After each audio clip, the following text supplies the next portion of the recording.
Boum les gars, comment ça va? Bienvenue sur JT Box les gars. J'espère que vous allez bien. On se remet un peu du choc, Fury, Usyk, tout ça. Donc on profite de ce moment d'accalmie dans le milieu de la boxe, dans cette période de fin d'année. J'aimerais bien qu'on fasse le focus un peu sur un boxeur que j'aime bien et que je suis particulièrement. C'est Moses Itoma les gars. Comme vous avez vu sur la miniature, on va essayer ici de se poser la question. Est-ce que ça peut être un futur champion chez les poids lourds ou est-ce que la hype, elle est un peu trop grande? On sait que des fois, on nous vend des produits sous hype comme ça et à la moindre, on va dire, adversité un peu réelle, ça s'effondre. Donc là, on va prendre le temps, on va se faire un petit focus sur Moses Thomas. Donc les gars, poids lourd, plus de 91 kilos, euh, 11 combats chez les pros, 11 victoires, 0 défaite, 0 match nul, 9 victoires avant la limite. Et ça, les gars, à 20 ans. C'est aussi pour ça qu'on fait un focus sur ce boxeur. C'est parce qu'il y a plein de paramètres où on peut se poser la question, ah, est-ce qu'on n'est pas là devant une révélation chez un poids lourd? On va essayer d'y répondre. Donc, 9 victoires avant la limite. Donc, ça cogne dur. Top 40 mondial, top 10 anglais, top 14 IBF, top 10 WBA et top 6 WBO. Donc, à 20 ans, il est déjà top 40 mondial chez les poids lourds, top 10 anglais, et il est classé dans à peu près toutes les fédés. Voilà. Donc c'est déjà pas mal. Il est pas classé encore chez la WBC, mais je pense que ça ne serait table. Début de carrière pro en 2023, donc en l'espace de quelques années, il a réussi à ce que quand même on parle beaucoup de lui et qu'on s'interroge et qu'on se pose cette question. Donc avant ça, avant 2023 les gars, de 2017 à 2022, il est chez les amateurs. Et là où c'est intéressant, c'est que chez les amateurs, euh, il a 20 combats, il a 20 victoires, 0 défaite, 0 match nul et 10 victoires avant la limite. Je vous le signale et je mets l'accent sur cette chose-là, parce que oui, il y a beaucoup de boxeurs qui ont un parcours chez les amateurs, qui ont fait beaucoup de combats, tout ça, mais ils sont rares ceux qui sont invaincus chez les amateurs. Tous les boxeurs que tu suis, que ce soit les Fury, les Usyk, les Anthony Joshua, les Wilder, ils ont tous perdu chez les amateurs. Ce n'est pas des invaincus chez les amateurs. Euh, Là où c'est intéressant, c'est que lui, au-delà d'être invaincu, sur ses 20 combats, la moitié, c'est avant la limite. Ça veut dire que même sur du 3x3 ou du 3x2, où tu n'as pas beaucoup de temps de t'exprimer, il arrive à finir. Il arrive à finir ses adversaires avant. Et ça, c'est à noter. Et c'est aussi un des paramètres qui va faire que cette question, à savoir si, oui, on est devant un prodige. euh, Après, attention les gars, là, je sais que c'est la mode en ce moment. Les mecs, ils aiment bien comparer les mecs à d'autres mecs. Bacolé, c'est Georges Foreman. Usyk, c'est Ali. Arrêtez les gars, je vous aime bien. Vous êtes mignons, mais doucement. Doucement. N'allez pas me comparer Thomas à Mike Tyson, je vous vois déjà arriver. Calmez-vous. Non, Itoma, c'est Itoma, il aura son parcours, sa trajectoire. Laissez Mike où il est, les gars. Arrêtez de comparer les boxeurs comme ça à faire des dingueries. On ne peut pas les remettre dans le même contexte, à la même époque, la même adversité, ça n'a rien à voir. C'est des trucs incomparables. C'est comme si je te compare Lionel Messi et Maradona. C'est incomparable, les gars. C'est même pas le même foot. C'est pareil en boxe. C'est pas du tout la même boxe. C'est pas du tout le même business. Parenthèse est faite. On reprend. Tranquille. Donc maintenant, il a 20 ans. C'est un boxeur gaucher. Ça aussi, ça va être intéressant. Car il n'y en a pas beaucoup de boxeurs gauchers chez les poids lourds.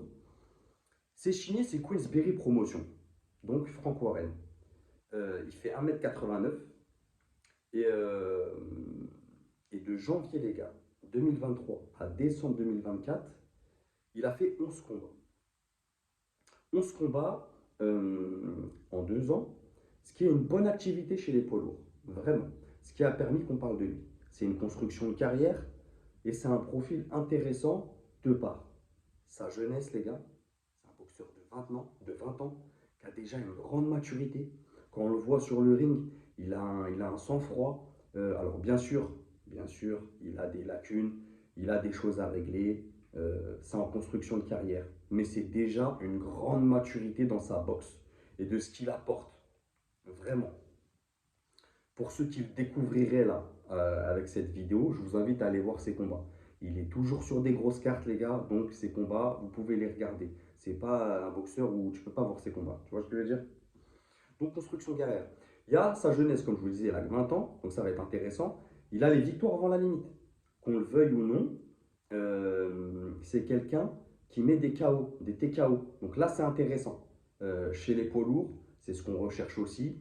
On sait qu'il y a ce power punch sorti des enfers qui peut à tout moment, même quand on n'est pas un puncher chez les poids lourds, ça peut faire mal, ça peut faire tomber.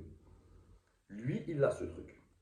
Il y a aussi le facteur Frank Warren, les gars, euh, qui n'est pas à prendre à la légère. Queensberry Promotion, ça reste un poids lourd anglais. Frank Warren, c'est ses chouchous. Il a toujours, ses boxeurs poids lourds anglais, il en a toujours fait des champions. Quoi qu'il arrive, quelle que soit la ligne de départ, l'arrivée, ça a été des champions du monde, les gars. Frank Warren, il a ce savoir-faire.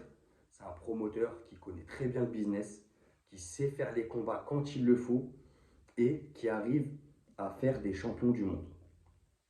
Donc ça, c'est un bon point pour lui. Qu'il soit anglais aussi, c'est un c'est un très bon point pour lui. Ses performances, après ses performances, voilà quand même sur le ring, euh, même si son dernier combat, là, je prends un exemple, son dernier combat c'était un top 100, ben voilà, le mettre KO au premier round, ça reste une performance les gars. Ça reste une performance, je suis désolé. Euh, Son activité, qui est quand même pour un poids lourd, il a une très bonne activité. Donc ça peut aller très vite, c'est ça que je veux vous dire. Comme c'est suivi par Frank Warren, la facilité, attention, mérité, hein, c'est pas facilité parce que Frank Warren, papa Frank Warren est là, forcément, non. Mérité. Frank Warren, il sait ce qu'il fait. Il l'a pas dans son écurie pour rien. Il sait très bien où il veut aller avec ce jeune garçon. Et derrière, c'est mérité. Le gars est boss. Il te met des KO, il fait son job, il est sérieux. Il n'y a pas un combat où tu vois qu'il n'est pas prêt, vraiment focus. Il est toujours présent sur des grosses cartes. Ça veut dire que, quoi qu'il arrive, médiatiquement, c'est bon pour lui. Il est sur DAZN, il est sur plein de plateformes, vraiment bien suivi médiatiquement. Il est sur Instagram aussi, il a une grosse communauté aussi, presque 100K d'abonnés, donc c'est pas négligeable. À 20 ans, les gars, je vous répète son âge. C'est important de rappeler l'âge, il a que 20 ans. Grosse dinguerie, vraiment. En tout cas pour moi. Ensuite, un atout principal pour moi, en plus de Frank Warren, qui vient se greffer à ça, c'est l'entraîneur. L'entraîneur, les gars, on ne parle pas souvent des entraîneurs, alors qu'ils ont un rôle très très important dans la boxe, on les appelle les hommes de l'ombre. Mais parfois, les hommes de l'ombre amènent plus de lumière dans la boxe que n'importe qui. Là, son entraîneur, c'est Ben Davison. Ben Davison, pour ceux qui ne connaissent pas, c'est vraiment un entraîneur qui va au même titre que Frank Warren, va vraiment prendre son temps avec ses boxeurs et va les amener à être champions. Que ce soit Billy Joe Saunders, Tyson Fury, Deontay Wilder, Anthony Joshua, Josh Taylor, Leigh Wood, ils ont tous été champions du monde, les gars. Tous ceux qui sont passés dans les mains de Ben Davison, ils ont été champions. Donc ça aussi, c'est à prendre en compte. Ensuite, c'est un athlète, Moses Itoma, sponsorisé par Nike. Ça veut dire que derrière, il y a une grosse machine qui est sponsorisée par Nike, qui est mis en avant médiatiquement, que ça soit publicitaire, beau visage, il passe bien, ça joue aussi les gars.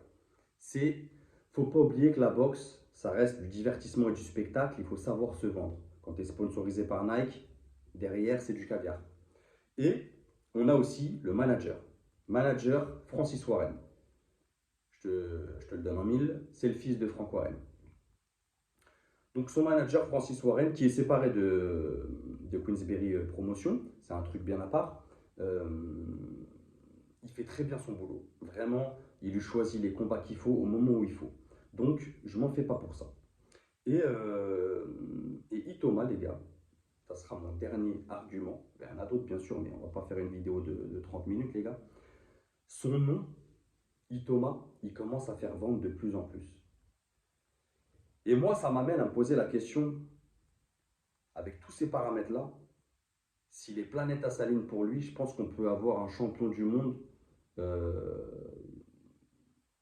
très tôt, vraiment très tôt, vraiment.